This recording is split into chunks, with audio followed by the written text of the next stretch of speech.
better known as Covenant Christian Center, words cannot express how much your love and support has changed my life. And finally, to my lovely wife, the Bible says that he that findeth a wife findeth a good thing. I didn't know the Bible used ebonics, but it did. He that findeth a wife findeth a good thing. But I like the second part of it, where it says, and obtains favor with the Lord. So I want to express to my wife publicly what I tell her all the time privately. I love you, and there's nothing that you can do about it.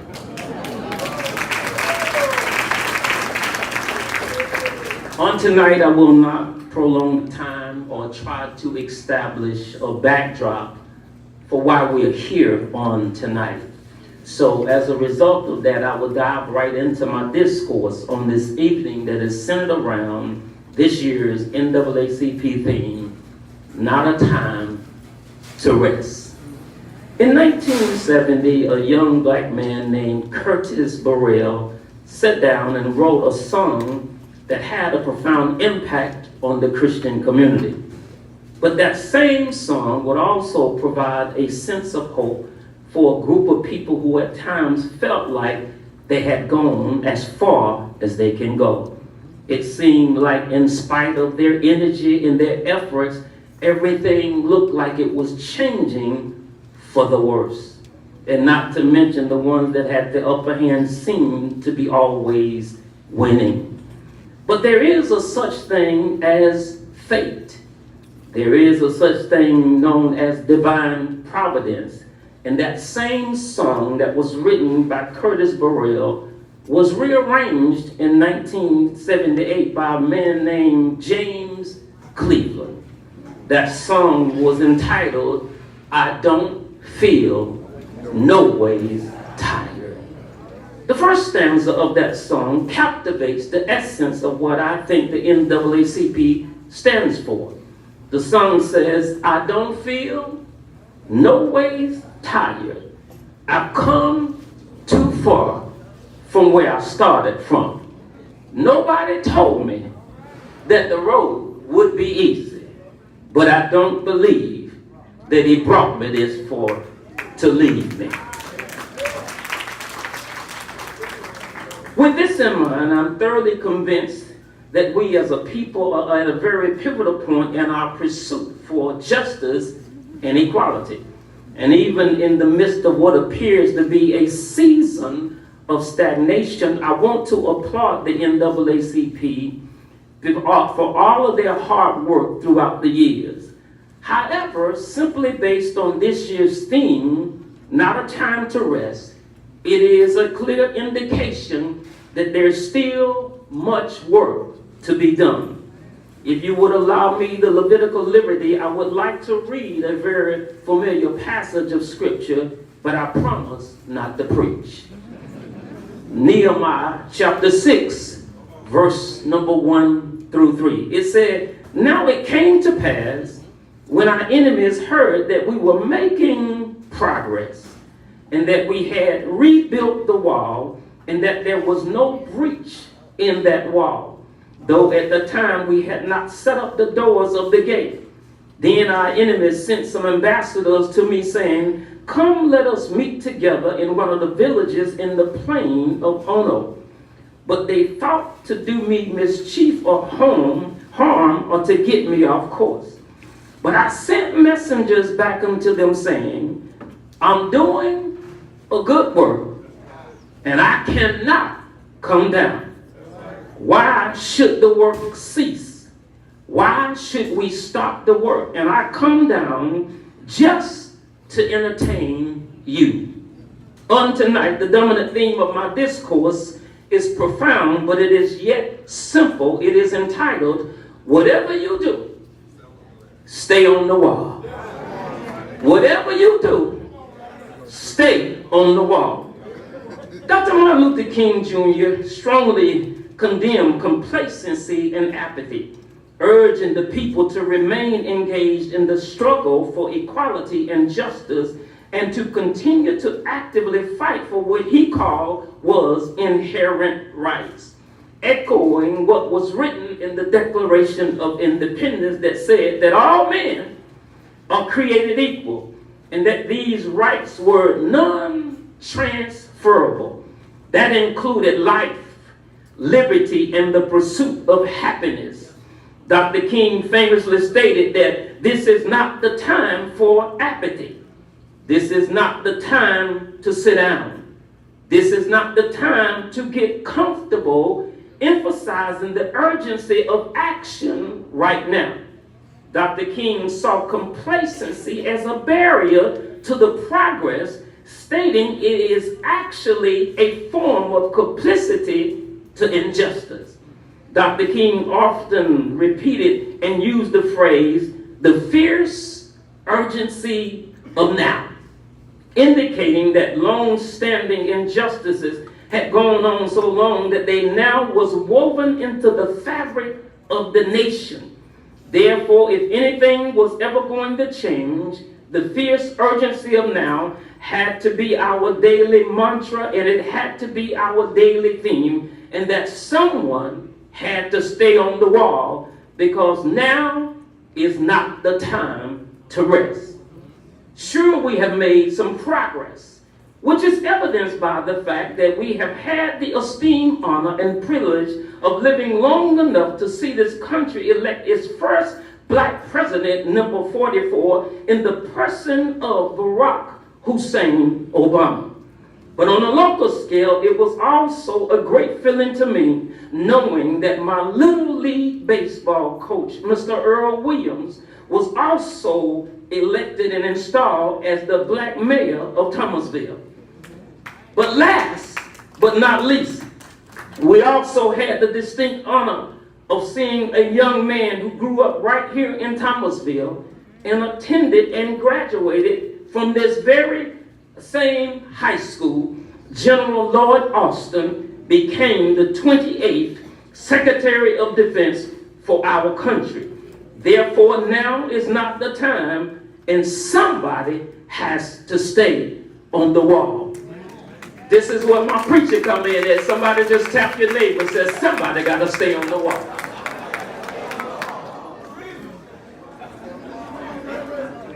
I don't want to get preachy. The reason that this is not the time to rest is because in this ever-changing world, we still have some roads that we need to go down. We still need to go down into the road of the world of finance. We still need to go down into the road of corporate America. We still need to go down the road of modern day technology. We still need to go down the road and establish generational wealth. We still need to go down the road of home ownership. But speaking of home ownership, according to a recent study, the black home ownership rate in the United States is significantly lower than those of other races.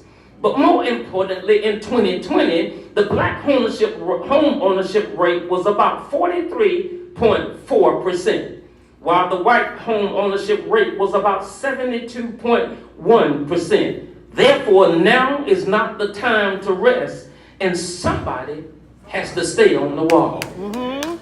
So in 2025, we are not blind to the atrocities that we face. We are well aware of the fact that there are several injustices that have been directed toward us that continue to have a negative and adverse effect on us as a people. As a matter of fact, to this very day, the playing field still has not been leveled in politics. It has not been leveled in the criminal justice system. It has not been leveled in the housing market or in the banking industry.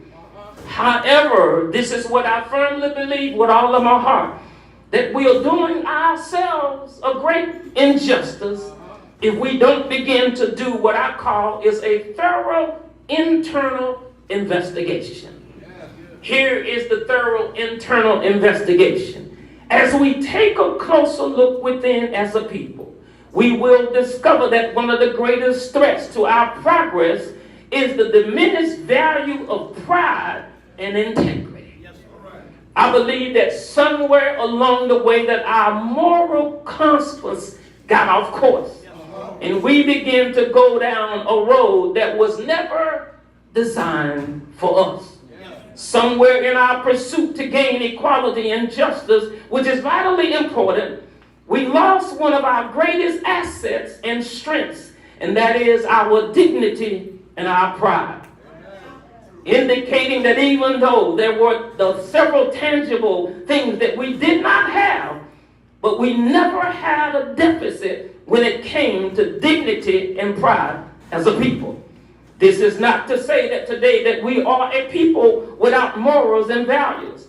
But if we were to do a closer internal investigation, we will notice that our community's confidence is not quite what it used to be, and that black on black crime is a reality in our community.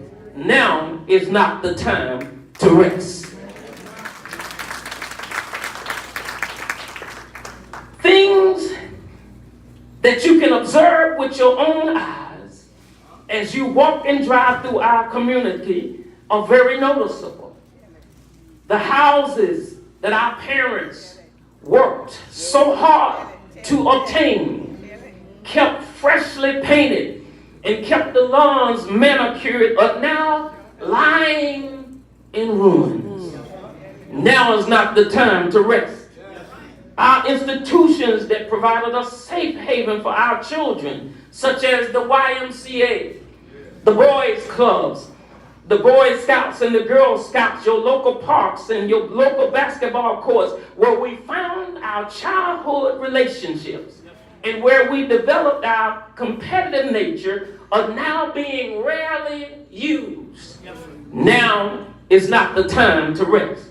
Not to mention the fact that according to the United States Department of Justice, today homicide is the leading death among black men, and it contributes significantly to the short lifespan of the black male. Now is not the time to rest.